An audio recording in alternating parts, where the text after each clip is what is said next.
안녕하세요. 매일 새로운 사연을 전하는 읽어주는 사연 라디오입니다. 구독과 좋아요, 많은 공유 부탁드립니다. 오늘의 사연 시작하겠습니다.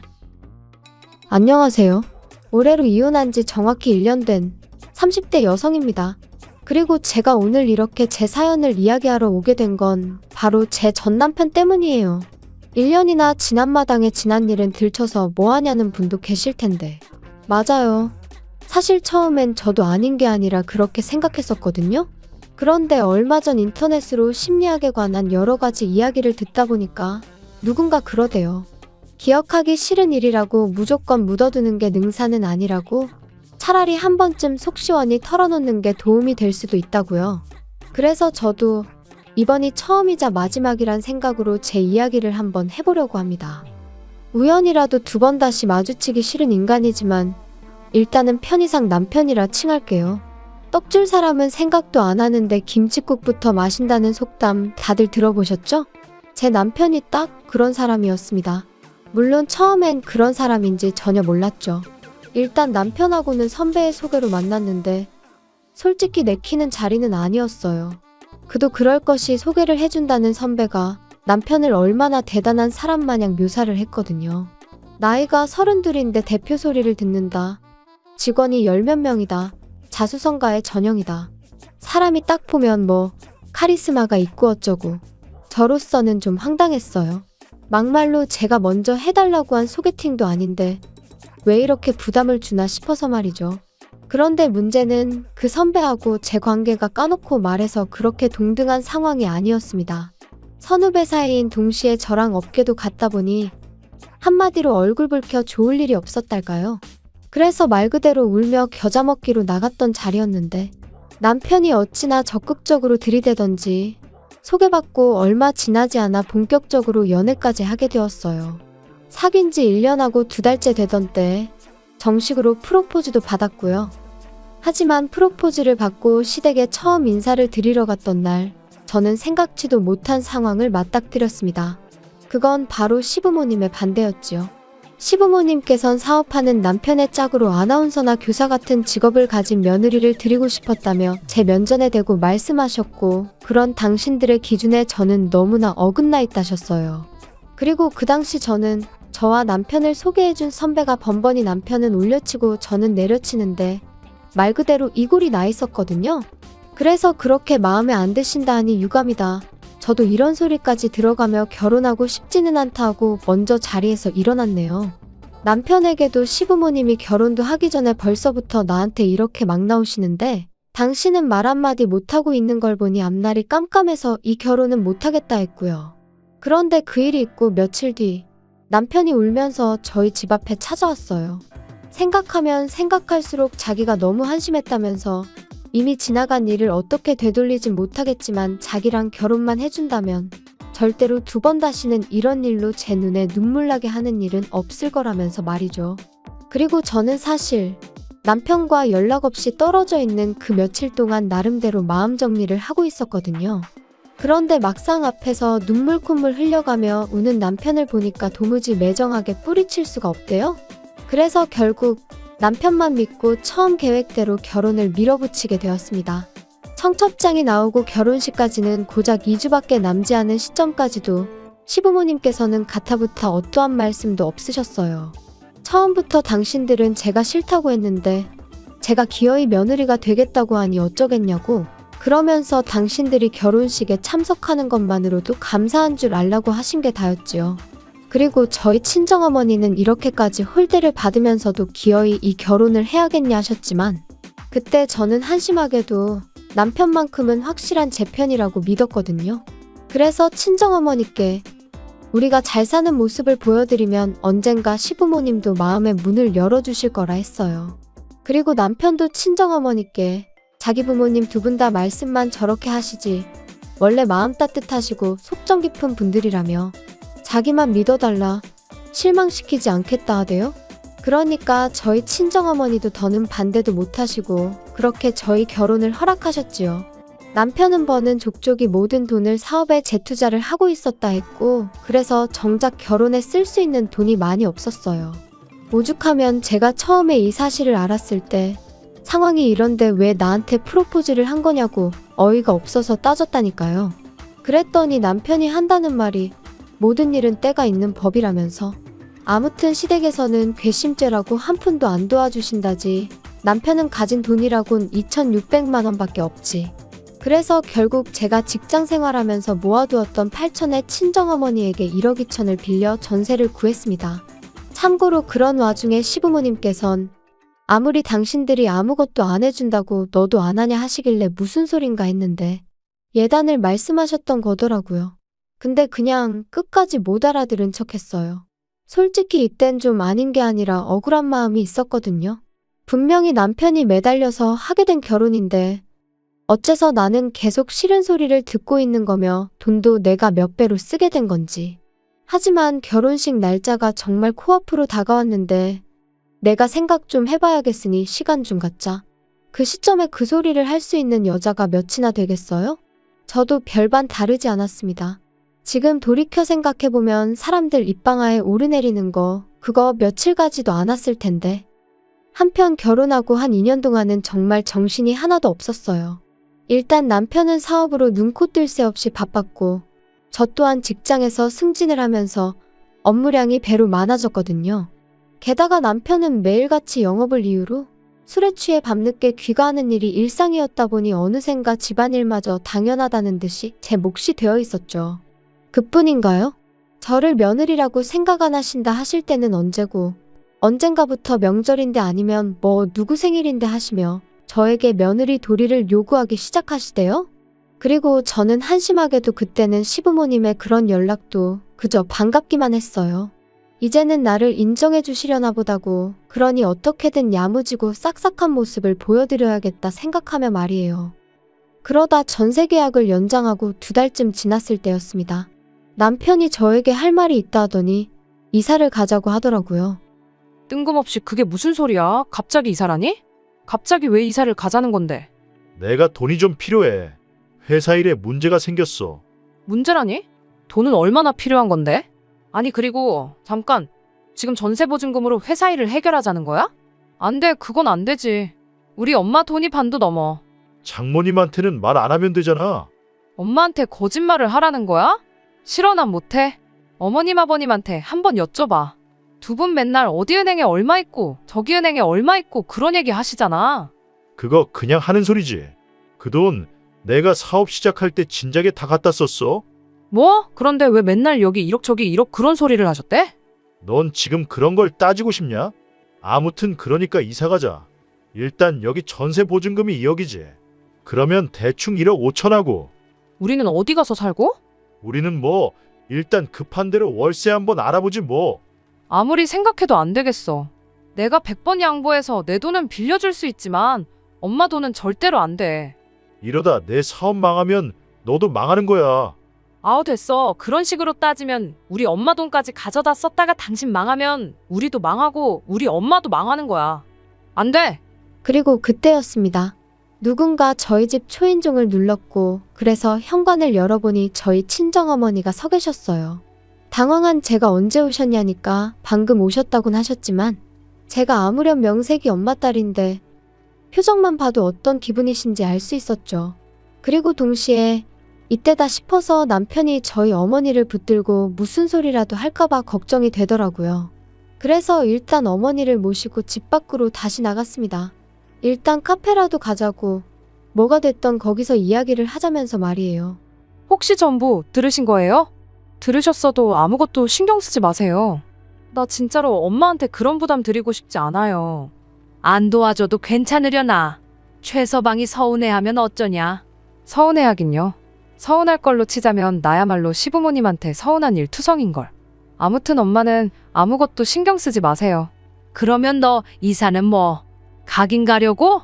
그래도 남편이니 네 돈 내 돈 성급기는 좀 그러니까. 일단 보증금에서 엄마 돈은 돌려드리고 남은 8천에서 3천은 월세 보증금하고 5천이라도 빌려줄까 싶어요. 그러면 그냥 네 돈 8천인가 그거 최서방 빌려주고 대신 엄마 집에 들어와서 살아. 그건 어때? 나야 괜찮은데. 정말 괜찮아요? 엄마는 덜 심심하고 좋지. 그리고 우리 딸 결혼하고 너무 말랐어. 엄마는 그게 너무 속상해. 그래서 좀 전에 그렇게 반찬을 해오신 거예요? 아이 참 괜찮은데. 아무튼 최서방하고 한번 얘기해봐. 엄마도 여유가 있으면 그 1억 최서방 딱 쓰라고 내주고 싶은데 그건 좀 힘들어. 미안해서 어쩌냐. 미안하단 말씀 진짜 절대로 하지 마세요. 이후로 어머니랑 이런저런 이야기를 좀 더 나눈 뒤 헤어졌고 저는 일부러 멀리 돌아서 집에 왔어요. 머릿속이 너무 복잡했는데 집에 일찍 가면 남편이 있으니 생각을 도무지 정리할 수가 없을 것 같았거든요. 그리고 그렇게 집에 도착하니 남편이 실실 웃으며 저를 반겼습니다. 그런데 그런 남편이 너무 꼴보기가 싫더라고요. 그래서 거두절미하고 친정어머니 집에 들어가 살겠느냐 물었어요. 들어가 살게 되면 내 돈은 빌려주겠다고요. 그랬더니 남편이 그게 무슨 뜻이야? 장모님이 안 빌려주신대? 안 빌려주시는 게 아니라 엄마도 사정이 있으시니 못 빌려주시는 거야. 아니, 사위도 자식이다 하실 때는 언제고 지금 사위 사업이 휘청거린다는데 그거보다 더 중요한 사정이 뭔데 도대체? 억지 좀 쓰지 마. 당신이 언제 우리 엄마한테 돈 맡겨놨어? 어이가 없네 진짜.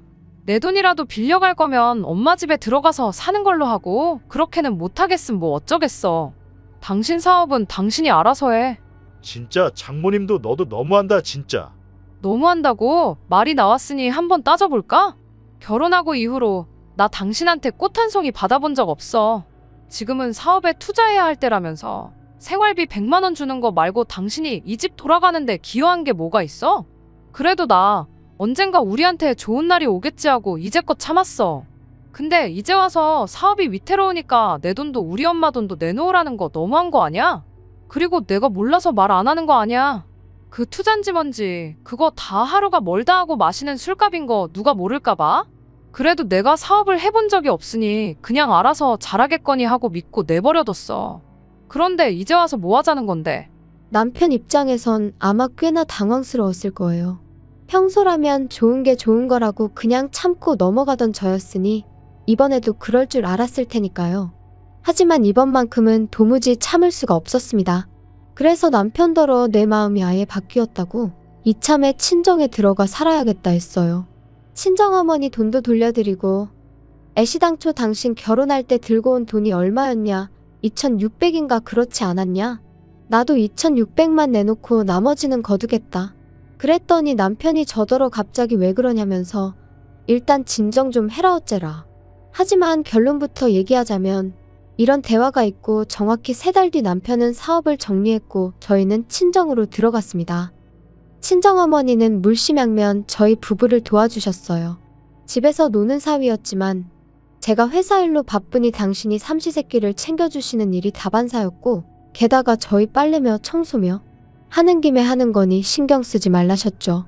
그리고 남편의 수입이 또 끊어진 그 상황에서 제가 해드릴 수 있는 거라곤 한 달에 100만 원씩 드리는 게 전부였어요. 그런데 이 사실을 알게 된 남편이 노발대발 실성한 사람처럼 굴더군요. 야, 너 지금 돈 번다고 유세하는 것도 아니고 어떻게 장모님만 100만 원씩 드릴 수가 있냐? 진짜 너무한 거 아니냐?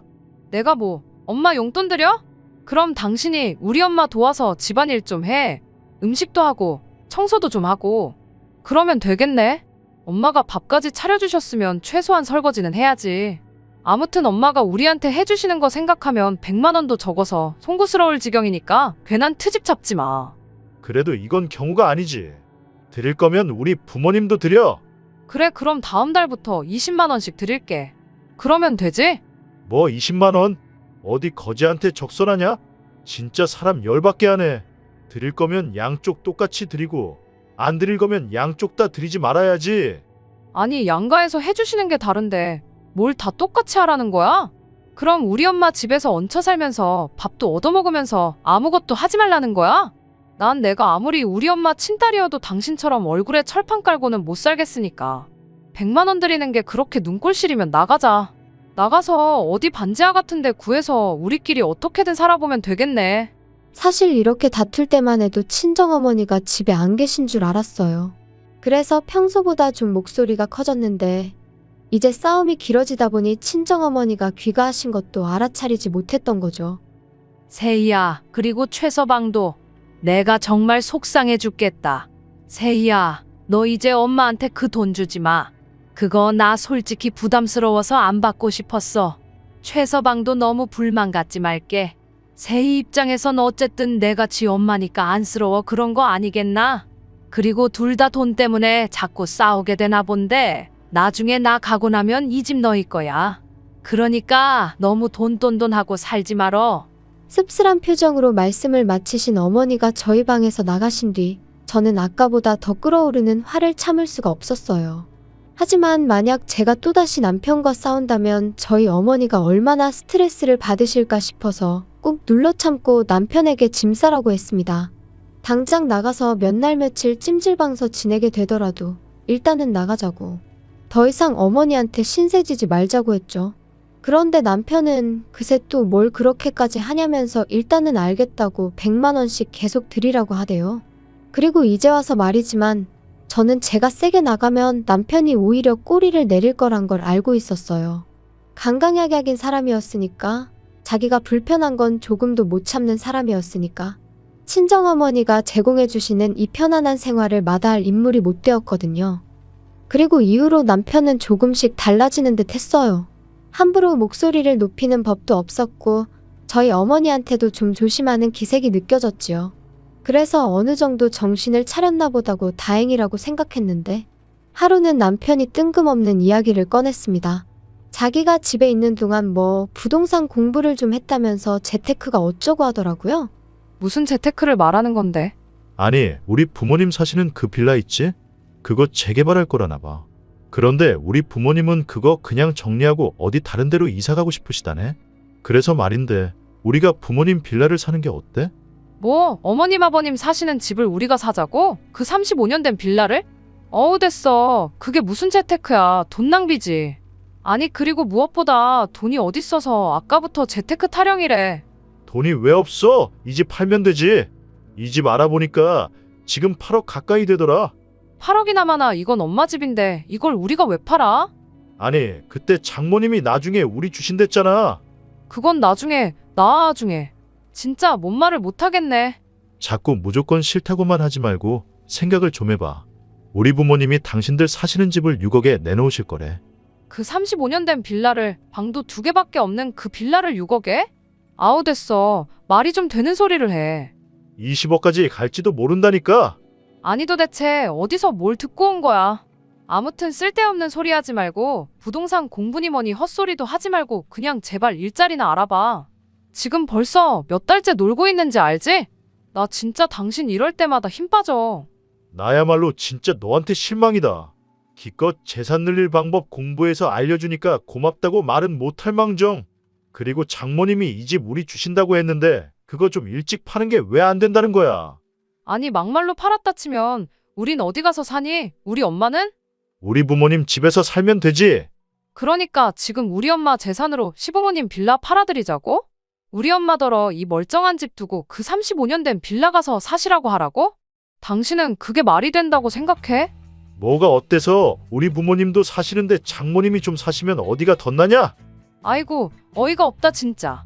이제 보니까 재테크는 무슨 우리 엄마 재산 시부모님한테 나눠드리자는 소리로밖에 안 들리네요. 쓸데없는 소리 한 번만 더 해봐 진짜. 나 안 참아 진짜. 하지만 남편은 제 경고에도 불구하고 그때부터 낮이고 밤이고 재테크 타령을 해대느라 정신이 없었습니다. 그리고는 급기야 자기 마음대로 저희 어머니 집을 부동산에 내놓고 왔더라고요. 남편이 볼 일이 있다며 잠시 집을 비웠던 날 부동산에서 집을 보러 왔다고 찾아왔는데 저랑 저희 엄마랑 얼마나 당황했는지. 그래서 설마 싶어 그때부터 집 근처 부동산 총 6곳을 찾아가 보니 세상에 싹 다 내놨더군요. 그것도 금매로요. 저는 끓어오르는 분노를 더는 참을 수가 없었습니다. 남편하고 이야기해봤자 소용도 없겠다 싶었고요. 그래서 정말 마지막 희망을 가지고 아버님께 전화를 드렸어요. 그래도 시부모님은 적어도 뭐가 옳고 그른지는 확실히 아시겠지. 그러니 아들인 남편에게 한마디 따끔하게 해주시겠지 하는 마음으로 말이죠. 하지만 피는 못 속인다더니 그 얘기라면 이미 두영이한테 다 들었다. 걔 입장에선 그렇게 생각할 만하더라. 준다고 했으니 팔아도 된다고 생각을 했던 거겠지. 그리고 내가 말을 안 하려고 했다만 너는 니네 엄마 여기 와서 고생하는 건 싫고 네 시부모 여기서 고생하며 사는 건 상관없냐? 그런 이야기가 아니잖아요, 아버님. 아무튼 우리가 더 서운하다. 그리고 니네 엄마한테도 확실히 얘기해.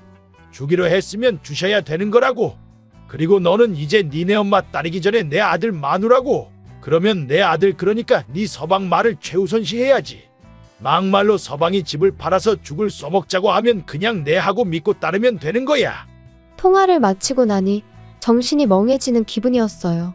도대체 제가 뭘 기대했던 건가 싶고 제 스스로가 한심했고 한편으론 말 그대로 얼이 빠진 듯했죠. 하지만 이내 정신이 맑아지면서 이 상황을 어떻게 정리해야 하는지 알겠더군요. 이혼이었습니다. 이대로 있다간 남편이고 시부모님한테고 등골 빨리다 죽겠구나 싶은 게 이제 더는 참으면 안 되겠구나 싶었죠. 이혼을 결심하기까지가 솔직히 쉽진 않았어요. 좋은 추억보단 안 좋은 기억이 많아서 별거 아닐 거라 생각했는데 그래도 미운 정도 정이라더니 한편으론 나까지 이 인간을 안 챙기면 누가 챙겨주겠나 싶고 그런데 그런 제 마음도 모르고 남편은 계속해서 재테크 타령이나 해대고 시부모님은 시부모님대로 저한테 네 남편한테 잘해라 서방이 곧 하늘이다 그런 문자나 보내시고 그래서 감사하게도 덕분에 마음을 굳힐 수 있었습니다. 그리고 저는 2022년 10월 21일 남편에게 집에서 나가달라고 했어요. 이혼하자는 말과 함께 말이죠. 이후의 일은 솔직히 쉽지만은 않았습니다. 처음부터 남편이 협의 이혼은 안 해준다 하여 꽤나 애를 먹었거든요. 하지만 제가 변호사를 구했듯 남편도 어디 가서 상담을 받았던 거겠죠? 이혼 소송을 걸고 얼마 지나지 않아 취하해달라며 협의 이혼을 하겠다고 태도를 바꾸더라고요. 그 이유를 따로 묻지는 않았어요. 그때는 그저 이유가 어찌됐건 하루빨리 이 인간하고 남남이 되고 싶다 그 생각뿐이었으니까요. 남편과 이혼한 후 솔직히 한동안은 주변 그 누구에게도 정확히 어쩌다 제가 이혼을 한 건지 말을 못했습니다. 돌이켜 생각할수록 제가 참 바보같이 살았다는 후회와 스스로의 미련함에 시쳇말로 쪽팔렸거든요. 그런데 지금 이렇게 털어놓고 나니까 그래도 순간순간 제 나름대로 최선을 다했다는 건 변함없는 사실이고 그것만큼은 그 누구도 저를 욕할 수는 없다고 생각해요. 그랬기에 결단을 내릴 수 있었고 남편의 어떤 소식에도 동요하지 않을 수 있게 되었으니까요. 어떻게 마무리를 해야 하나 싶은데 생각보다 훨씬 마음이 후련하고 오랫동안 밀린 숙제를 끝낸 것 같은 게 털어놓기를 잘한 것 같네요. 오늘을 마지막으로 더는 이 일을 들추지 않고 앞만 보고 열심히 살아보겠습니다. 긴 이야기 들어주셔서 감사합니다. 오늘의 사연은 여기까지입니다. 구독과 좋아요, 알람 설정해주시면 앞으로 더 좋은 사연으로 찾아오겠습니다. 감사합니다. 감사합니다. 감사합니다. 안녕하세요. 매일 새로운 사연을 전하는 읽어주는 사연 라디오입니다. 구독과 좋아요, 많은 공유 부탁드립니다. 오늘의 사연 시작하겠습니다. 안녕하세요. 다시 되찾은 인생을 즐기며 살고 있는 30대 여성입니다. 여기서 즐기고 산다는 건 탱자탱자 놀면서 지내고 있다는 뜻은 아니고요. 더 이상 남에게 휘둘리지 않고 쓸데없는 스트레스를 받지 않으며 잘 지내고 있다는 얘기예요. 정말이지 그땐 왜 그렇게 나 하나만 참으면 그래도 괜찮아지겠지 하는 바보 같은 생각으로 참아가며 지냈는지 모르겠어요. 그런데 솔직히 말해서 제가 그런 마음으로 참아주고 했으면 남편도 좀 고마워한다던가 그랬어야 하잖아요? 그런데 하나를 해주니 두 개를 해달라고 하고 두 개를 해주니 세 개를 해달라고 하고 그래서 더는 이렇게 살다간 정말 안 되겠다 싶어서 이혼하자고 했네요. 남편하고 처음 만난 건 지인의 소개를 통해서였어요. 당시 남편은 9급 공무원이었고 저는 작은 회사에서 일하는 평범한 직장인이었죠. 사실 저는 좀 내성적인 성격이라서 소개를 통해서 사람을 만난다는 건 생각만으로도 부담스러워 거절하려고 했는데 지인이 남자 쪽이 워낙 싹싹한 성격이라서 괜찮을 거라며 한번 나가보라더군요. 그러면서 여자 나이 30대만 돼도 이렇게 누가 소개시켜준다고 안 한다고. 30 넘어가기 전에 가리지 말고 한 명이라도 더 만나봐 그러는데 솔직히 그 얘기 딱 들었을 때 기분은 별로였어요. 안 한다고 하고 싶었죠.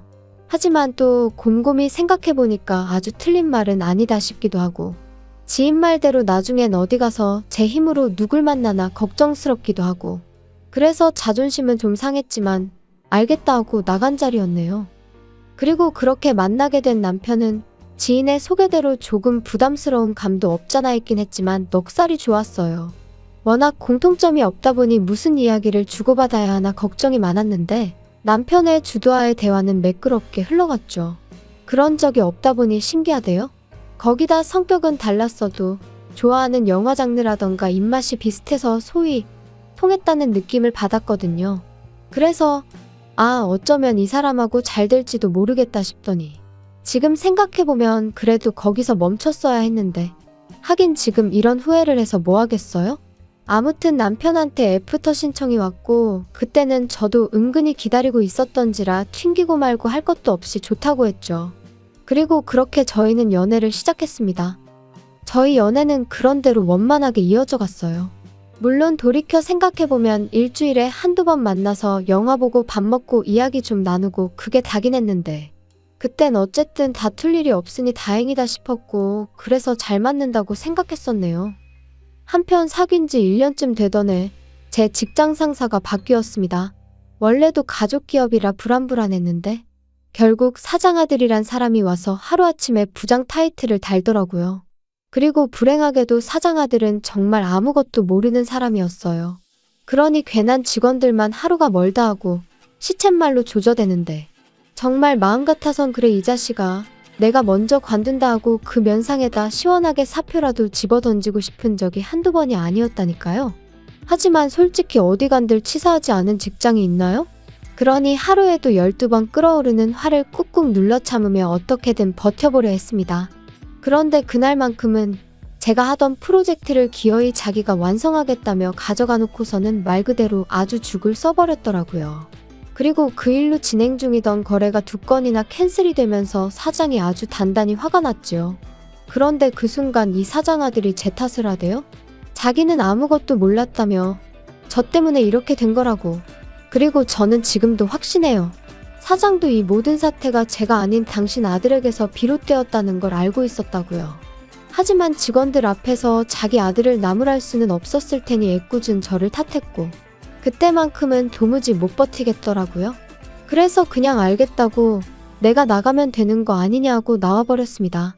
충동적이었지만 어쩔 수 없는 선택이었지요. 그런데 문제는 막상 회사를 그렇게 때려치고 나니 세상이 끝난 것 마냥 어찌나 불안하던지 말이에요. 당장 내일부터 출근을 안 해도 된다는 사실이 기쁘기보단 오히려 더 갑갑하게 느껴졌고 친정어머니에게는 어떻게 말씀을 드려야 하나. 하지만 제 우려와는 달리 친정어머니는 그동안 고생했다 하시며 이참에 앞으로 뭘 하고 싶은지 계획이 어떤지 찬찬히 정리를 해보라고 하시더라고요. 그리고 그렇게 고민 끝에 내린 결론은 이참에 내 장사를 해보자는 것이었어요. 중1 때 친정아버지가 돌아가셨고 이후로 줄곧 친정어머니랑 단둘이 살았습니다. 친정어머니는 여자 혼자의 몸으로 저를 어떻게든 제대로 키워내시겠다며 하루도 쉬는 날 없이 건물 청소부터 식당 주방일까지 닥치는 대로 일을 찾아 하셨어요. 그리고 저는 그런 어머니를 귀찮게 하면 안 되겠다는 생각에 주변 또래들보다 조금 일찍 철이 들었죠. 덕분에 음식 솜씨도 꽤나 좋았고요. 그래서 식당을 해볼까 하는 생각도 들었던 모양이에요.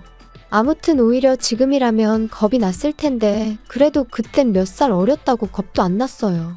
오히려 내가 식당을 차린다고 생각하자 그때부터 어찌나 설레던지 심장이 터질 듯 뛰기만 했네요. 그리고 저는 이러한 결정을 남편에게도 전했습니다. 그 무렵 결혼 이야기도 조금씩 나오고 있었기에 남편의 생각도 어느 정도는 저에게 중요했었거든요. 그런데 남편이 제 이야기를 듣고는 뜻밖의 이야기를 꺼냈어요. 식당이라는 게 여자 혼자 하기에 쉬운 일은 아니지 않냐면서 자기랑 같이 하는 게 어떻겠냐고요? 깜짝 놀랐죠. 9급이긴 해도 명색이 공무원인데 게다가 듣기론 5년을 공부해서 어렵게 붙었다고 했었으니까요. 그래서 아니 안정적인 직장을 두고 웬 식당이냐고 괜찮다 했습니다. 혼자 해보고 힘에 붙이면 그때 사람을 쓰면 된다면서요. 그런데 남편이 실은 자기도 이렇게 공직 생활을 해보니 여러 가지로 힘든 점이 많더랍니다. 조직 문화니 위계질서니 전부 다 버겁다고요. 그러면서 자기가 미국 생활을 해서 그런 것 같다 뭐 그랬는데 그땐 솔직히 안쓰러운 마음이 커서 정말 그런가 싶었거든요. 그런데 나중에 알고 보니까 미국 생활이나마나 어학연수로 반년 다녀온 게 전부였어요. 그래놓고 저한테는 걸핏하면 미국에서는 어떻고 저떻고 미국인들은 어떻고 저떻고 정말이지 그때로 돌아간다면 주절거리는 남편의 입을 탁 한 대 쳐버리고 싶다니까요. 아무튼 그래서 그래 아무렴 남보단 남편이 낫겠다는 결론을 내렸고 저희는 결혼과 동시에 식당을 차리게 되었습니다. 다만 결혼을 앞두고서야 남편이 제 예상보다 훨씬 적은 돈을 갖고 있다는 걸 알게 되었기에 제가 식당의 대표로서 남편을 고용하기로 했지요. 물론 당연히 남편도 어머님도 제 이런 결정을 마음에 들어하지 않았어요. 공동으로 창업을 한다더니 어째서 와이프가 사장이 되고 남편이 직원이 되느냐고요. 하지만 남편은 자기 이름으로는 죽어도 대출은 못 받는다 버텼기에 저로서는 어쩔 수 없는 선택이었네요. 신혼집은 제가 살던 전세집에서 시작하기로 했고 혼수는 남편이 해왔어요. 다만 제가 기존에 쓰던 가전제품 대부분이 멀쩡했기에 실제로 남편이 사온 건 침대 옷장 그리고 식기세척기 정도가 전부였죠. 아, 그리고 자기가 타던 차도 가지고 왔는데 말이 나왔으니 말이지만 8년이나 된 차를 가지고 자기가 살 때는 4천만 원을 줬었으니 자기가 4천만 원을 해온 거나 다름없다고 말하는 한심한 인간이었어요. 그런데 그때는 그마저도 스스로 모아놓은 돈도 없고 그러니 나를 보기 민망해서 저런 너스레를 떠는가 보다고 정말이지 어떻게든 좋게 봐주려고 했었네요. 아무튼 그렇게 저희는 부부의 연을 맺었고 식당도 개업을 했습니다. 남편은 자기가 손님을 끌어모으겠다며 자기 지인들에게 전화를 돌렸고 그중 몇몇 사람들이 정말로 식당을 찾아주기도 했지요. 이제 와서 다 무슨 소용인가 싶지만 그때만 하더라도 음식은 잘하지만 카운터에 나가기가 쑥스러운 저와 넉살 좋은 남편은 처음엔 꽤나 손발이 잘 맞는 콤비 같았답니다. 그런데 식당을 오픈한 지 반년 만에 남편이 계단에서 발목을 접지르면서 상황은 점점 생각지도 못한 쪽으로 흘러가기 시작했어요. 인정머리 없이 들릴지는 몰라도 발목이 부러진 것도 아니었고 솔직히 3, 4일 푹 쉬면 나을 상황이었어요. 실제로 병원에서도 딱히 해줄 게 없으니 찜질해주고 조심하라고 했고요. 그런데 남편은 계속 욱신거린다. 서 있으면 피가 아래로 쏠리는 것 같다. 정말 오만 가지 핑계를 대가며 앓는 소리 죽는 소리를 해대대요. 그리고는 이참에 한 2주 정도만 쉬면 안 될까 하는데 솔직히 걱정도 되면서 동시에 좀 서운했어요. 왜냐하면 그 무렵 손님이 좀 늘어나고 있다는 게 실감이 나기 시작했거든요. 그런데 뭐 사람이 아프다는데 어쩌겠어요. 참으라고만 할 수도 없고. 그래서 그래, 이 사람도 공무원 공부부터 계산해보면 거의 10년 가까이를 쉼없이 달려왔구나. 그러니 본인도 쉬고 싶은 거겠지. 라고 제 스스로를 납득시키며 남편이 원하는 대로 2주간의 휴가를 주게 되었지요. 그런데 막상 2주가 지났는데도 남편은 계속해서 앓는 소리 죽는 소리를 멈추지 않았습니다. 아무래도 신경이 어떻게 된 것 같네 하면서 막상 병원은 가지도 않고 그리고 그때부터 조금씩 요령을 피우더니 나중엔 보니까 남편은 카운터에서 핸드폰이나 하고 있고 반면에 저는 온갖 일을 떠안고 있더라고요. 식당 열기 전에 장을 보는 일부터 시작해서 재료 손질에 요리의 마감까지 아침 9시부터 저녁 11시까지 저는 가게에 매여있는 몸이었어요. 하지만 남편은 걸핏하면 아는 사람이 근처에 왔다 하니 얼른 나갔다 오겠다. 이 사람도 다 나중에 우리 손님 될 사람이다. 나는 그냥 사람을 만나는 게 아니고 영업을 하는 거다. 핑계도 가지각색, 난리도 아니었지요. 그리고 저는 그런 남편과 말다툼을 할 여유조차 없었어요. 아니 솔직히 말하면 있어봤자 별로 도움도 안 되는 인간, 차라리 안 보이는 게 낫다고 생각한 적도 있었죠. 하지만 저도 사람이니 그날은 어째서인지 뺀질거리는 남편에게 한마디 하지 않고는 그냥 넘어가지 못하겠더라고요. 그래서 남편더러 언제까지 그럴 거야? 식당 일이 하기 싫으면 차라리 일자리를 구해서 출근을 해. 이게 지금 뭐 하자는 거야? 당신이 생각하기에는 당신이 지금 당신 밥값을 하고 있는 것 같아? 밥값이라니 너는 무슨 말을 그렇게 하냐? 여자 혼자 식당 하는 거 사람들이 알아봐. 그럼 무시해 너. 근데 내가 이렇게 떡하니 카운터를 지키고 있으니까 진상 손님도 없고 얼마나 좋냐? 원래는 오전에 장 보는 건 당신이 하기로 했잖아. 그리고 창고 정리도 당신이 하기로 했었고. 그리고 마감할 때 청소는 왜 안 해? 정말 하나하나 지적할 거 투성인데 내가 얼마나 참고 있는지 알기나 해. 왜 또 이래 진짜. 아침부터 사람 스트레스 받게. 나도 다 생각이 있다고? 그리고 장 보고 정리하고 그런 건 원래 여자가 남자보다 잘하잖아. 그리고 마감할 때 청소는 그냥 대충 하고 아침에 와서 하면 되잖아. 내가 너더러 하라고 한 것도 아닌데 왜 네가 다 알아서 잘하다가 갑자기 짜증이냐? 어이가 없다 진짜. 더 긴 말할 것도 없네. 당신 이제 월급 아니고 시급으로 계산할 거니까 그런 줄이나 알아. 뭐? 야, 그게 네 마음대로 되는 줄 알아? 내 동의가 없으면 어차피 못 바꿔. 그래 그럼 당신 관둬 그럼. 때려치면 되겠네. 저는 남편이 관두지 않을 걸 알고 있었어요. 막말로 자기가 어디에 가더라도 지금처럼 편히 일을 할 수는 없을 거란 걸 누구보다 본인이 잘 알고 있었을 테니까요. 그리고 계약서가 어쩌고 하는 남편에게 바로 이튿날 서류 준비해서 들이밀었습니다. 그러자 남편이 저더러 자기가 제가 하루아침에 회사 때려치고 나올 때 보통이 아닌 건 알았는데 진짜 지독하다면서 정 떨어진다고 빈정거리더군요. 한편 그 무렵 어머님은 어머님대로 하루가 멀다 하고 전화를 해오셔서는 현철이 말이 식당 장사가 그렇게 잘 된다면서? 물가도 많이 올랐고 저희가 원래 박리담회라서 많이 남지도 않아요. 박리담회는 무슨? 아무렴 네가 뭐 손해봐가면서 장사하는 건 아닐 거 아니냐? 그런데 좀 섭섭하다. 그렇게 돈 벌어서 다 뭐 하려고? 시부모 주는 용돈은 계속해서 제자리냐? 어머님, 아시다시피 물가가 많이 올랐잖아요. 그런데 음식값은 물가 따라 올릴 수도 없다 보니 정말 남는 게 많이 없거든요. 이해 좀 해주세요. 야, 이해나마나 네 말대로 물가가 많이 올랐으면 우리 용돈도 올려주는 게 맞지? 내가 친구들 만나면 창피해서 할 말이 없어. 내 친구 미숙이는 그 집 며느리가 얼마 전에 명품 지갑 사줬다더라. 솔직히 속이 터졌죠. 남편이 하도 뺀질거려서 어머님한테 제발 따끔하게 한마디 좀 해달라고 몇 번이나 부탁을 드렸었는데 그럴 때마다 나몰라 하시던 분이 물가가 올랐으니 용돈도 올려달라는 게 남편이 누굴 닮아 뻔뻔한가 했더니 원인이 여기였나 싶기도 하고 그런데 문득 든 생각이 마침 식당에 일손이 부족해서 일할 사람을 구하고 있었거든요. 그리고 시댁에서 저희 식당까지 거리가 버스로 30분 정도로 그렇게 멀지가 않았어요. 그래서 남편한테 어머님이 얼마 전에 용돈 얘기하시던데 혹시 식당에 오셔서 일 좀 도와주시면 어떨까? 그러면 내가 급여는 신경 써드릴 수 있는데. 너 지금 우리 엄마 부려먹으려고 그러냐? 제정신이 아니네. 내가 공짜로 도와달라고 한다는 거 아니잖아. 내가 그렇다고 어머님한테 뭐 힘든 일을 부탁드릴 것도 아니고 서빙만 좀 도와주시면 되는데. 됐다 됐어. 시어머니 어려운 줄을 모르고 야, 그럴 거면 장모님 들어와서 일하시라 해. 우리 엄마는 이미 일 다니시잖아. 거기다 거리도 훨씬 멀고. 그러니까 어차피 하시는 일 딸 식당에서 하시면 되겠네. 억지 좀 쓰지 마. 그리고 난 좋은 뜻으로 꺼낸 얘기인데 당신이 그렇게 싫다니. 알겠다 알겠어. 못 들은 걸로 해. 진짜 뭐 말을 못 하겠네. 그런데 거기서 끝이 아니었어요. 지금도 저는 제가 그렇게 지나친 말실수를 했다고는 생각하지 않는데 남편은 뭐가 그렇게 약이 올랐던 건지 기어이 저희 친정어머니한테 전화까지 드려서는 저희 가게가 지금 일손이 부족하네 어쩌네 해가며 저희 어머니더러 와달라고 했더라고요.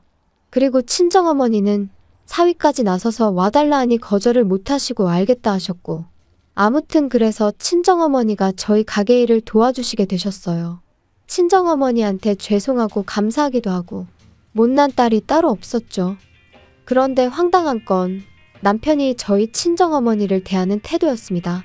제 생각은 그래요.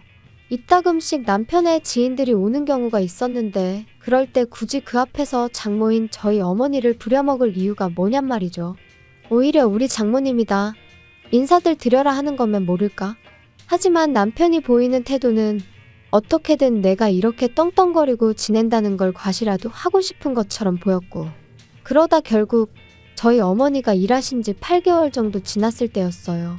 제가 잠깐 자리를 비운 사이에 저희 어머니가 정말 처음으로 주문을 잘못 받으셨는데 그걸 가지고 다른 손님들도 다 있는 자리에서 소리를 질렀던 모양입니다.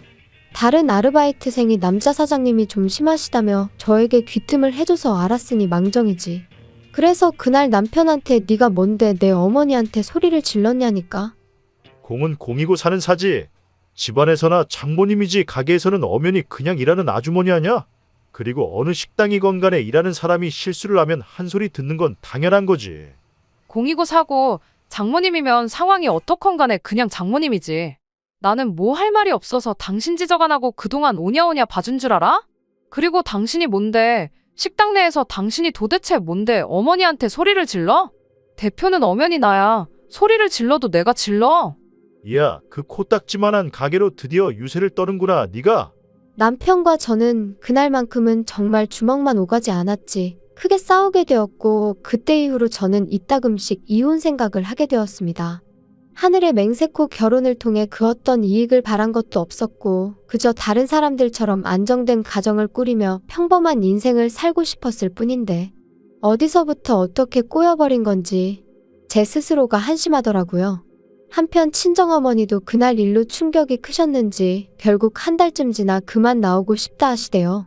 일부러 그런 건 아니겠지만 당신도 사람인지라 마음이 상했다 하시며 온 가족이 한 공간에 있어서 좋을 게 없는 것 같다고.